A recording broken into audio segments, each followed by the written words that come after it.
నియమించబడ్డావు, దేని కొరకు సృష్టించబడ్డావు, దేని కొరకు స్థిరపరచబడ్డావు, దేని కొరకు దేవుడు నిన్ను ఏర్పరచడానికి సిద్ధపరిచాడు. అది నువ్వు తెలుసుకోలేనంత వరకు మన జీవితం అంతా అరణ్యం, మన లైఫ్ అంతా అరణ్యం. అరణ్యంలో ఉండగా ఏది నీ జీవితంలో జరగదు.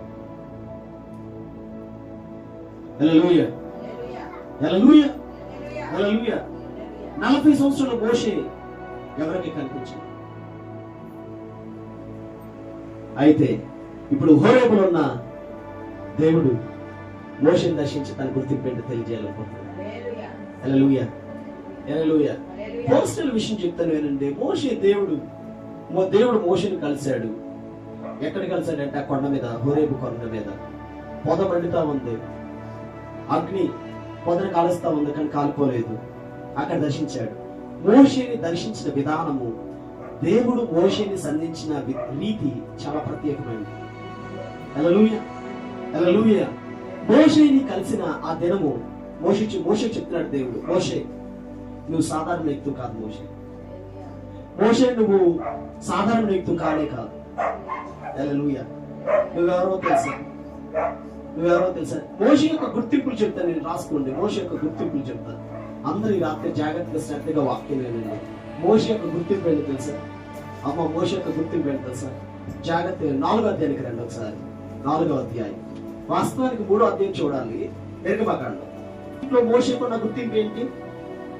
తుణీకారు, త్రోసి వేయబడ్డ, నెట్టి వేయబడ్డ, గింటి వేయబడ్డ. హల్లెలూయా, హల్లెలూయా, హల్లెలూయా. 4వ అధ్యాయం.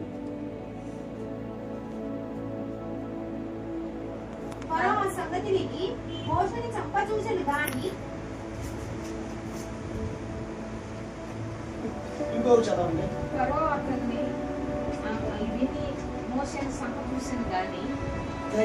ఇంకో చదవండి.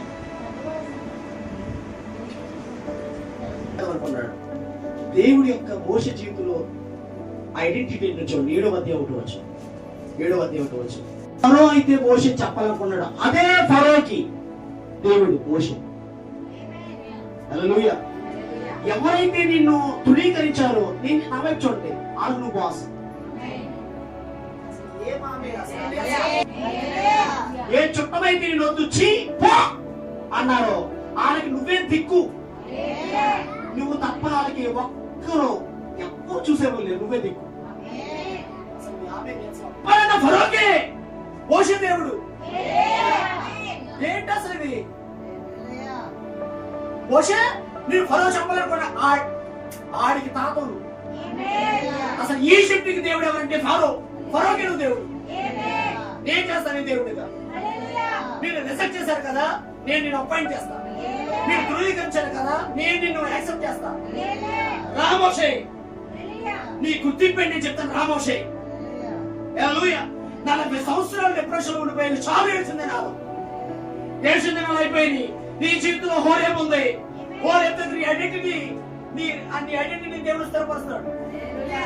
హల్లెలూయా, హల్లెలూయా.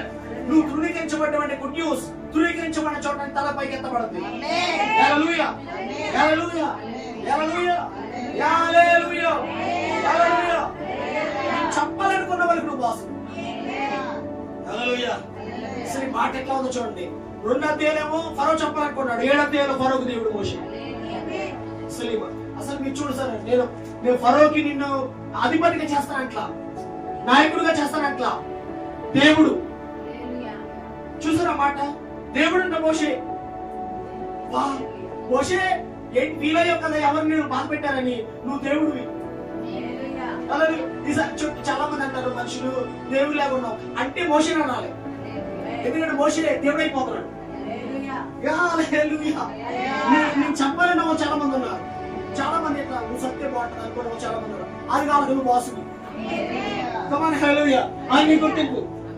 చాలా సార్లు అసలు నేను ఎదగకూడదు, అసలు నేను దీవించబడకూడదు, అసలు నేను పైకి వెళ్ళకూడదు అన్న వాడికి నువ్వు లీడర్వే. నీ ఐడెంటిటీ అది ఏంటి అసలు?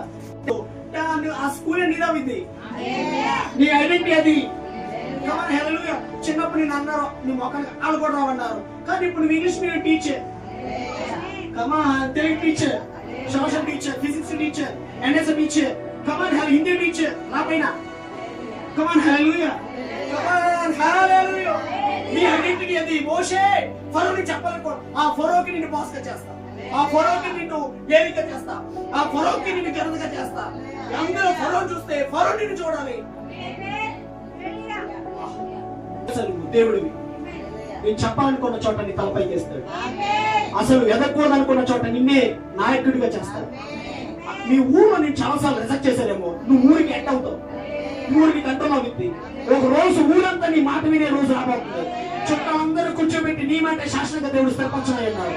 నీ కోసం వ్యతిరేకంగా మార్చి నిర్ణయాలన్నీ తిప్పి కొట్టి నీ నిర్ణయం స్థిరపరుస్తాడు దేవుడు. అసలు నిన్ను లక్ష్య పెట్టిన వారు నిన్నే ముందు పెడతారు.